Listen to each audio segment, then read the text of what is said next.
pagi Bapak Ibu juri serta teman-teman semua. Perkenalkan, saya Kanita Raina Harimurti dan hari ini saya akan mempresentasikan penelitian saya yang berjudul Perilaku Literasi Keuangan di Kalangan Pelajar SMP, Studi Kasus Binus School Semarang. Literasi keuangan saat ini menjadi salah satu keterampilan penting bagi generasi muda. Menurut Lusardi, literasi keuangan didefinisikan sebagai pengetahuan dan keterampilan dalam mengelola uang untuk mencapai kesejahteraan. Bagi siswa SMP, literasi keuangan mulai relevan karena kita sudah terbiasa menerima uang saku. Permasalahannya adalah, apakah siswa sudah bisa mengelola uang saku dengan baik? Dan apakah mereka lebih banyak membelanjakan uang untuk kebutuhan atau justru untuk hal konsumtif? Berdasarkan latar belakang tersebut, penelitian ini mengangkat dua pertanyaan. Pertama, bagaimana ukuran analisis deskriptif sederhana dari pola finansial siswa kelas 8 Binus School Semarang? Dan kedua, bagaimana representasi visual data tersebut melalui diagram lingkaran?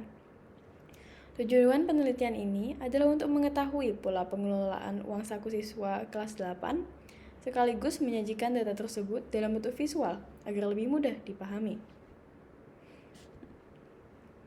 Metode yang digunakan adalah kuantitatif dengan pendekatan statistik deskriptif. Instrumen penelitian berupa kuesioner yang disebarkan melalui Google Form kepada siswa kelas 8. Dari total 29 siswa, penelitian ini berhasil mengumpulkan 14 responden. Analisis data dilakukan dengan menghitung min dan modus untuk setiap pertanyaan, serta menyajikannya dalam diagram lingkaran. Pertama, terkait penerimaan uang saku. Sebanyak 13 dari 14 siswa menyatakan menerima uang saku dengan pola paling banyak adalah bulanan. Hanya satu siswa yang tidak menerima uang saku. Artinya, sebagian besar siswa sudah terbiasa mengelola uang yang diberikan secara rutin oleh orang tua. Kedua, terkait pengeluaran harian. Modus pengeluaran siswa adalah Rp15.000 sampai Rp20.000 per hari, dengan rata-rata sebesar Rp14.642.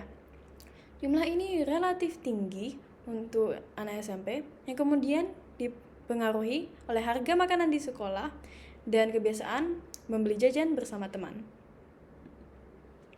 Ketiga, terkait menabung. Sebagian siswa memiliki kebiasaan menabung cukup baik dengan modus lebih dari Rp100.000 per bulan. Namun, ada juga 3 siswa yang sama sekali tidak menabung. Hal ini menunjukkan adanya perbedaan perilaku dalam kebiasaan finansial antar siswa. Dan keempat, terkait tujuan menabung. Sebagian besar siswa menabung untuk alasan konsumtif, seperti membeli snack, barang elektronik, atau aksesori. Sementara itu, hanya sedikit yang menabung untuk kebutuhan sekolah. Temuan ini mengindikasikan bahwa orientasi menabung siswa lebih cenderung ke arah keinginan daripada kebutuhan.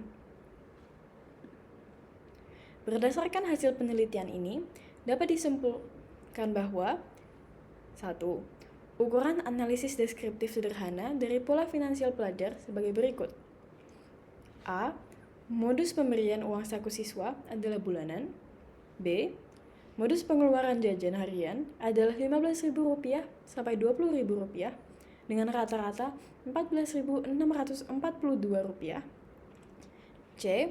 Modus tabungan bulanan adalah lebih dari Rp100.000, tetapi ada variasi cukup besar antar siswa. Dan D. Tujuan menabung masih didominasi kebutuhan konsumtif.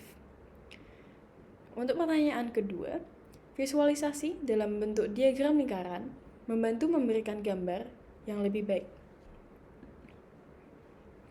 Sebagai rekomendasi, pertama, penelitian ini menyarankan agar dilakukan penelitian ini di seluruh kelas SMP dan SMA dan tidak hanya di kelas 8. Kedua, penelitian ini menyarankan agar literasi keuangan diperkenalkan dengan lebih sistematis kepada siswa SMP.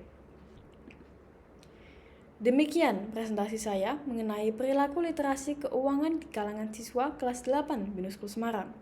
Semoga penelitian ini bermanfaat dalam mendorong pemahaman dan kebiasaan pengelolaan uang saku yang lebih baik bagi siswa. Terima kasih atas perhatian Bapak Ibu juri.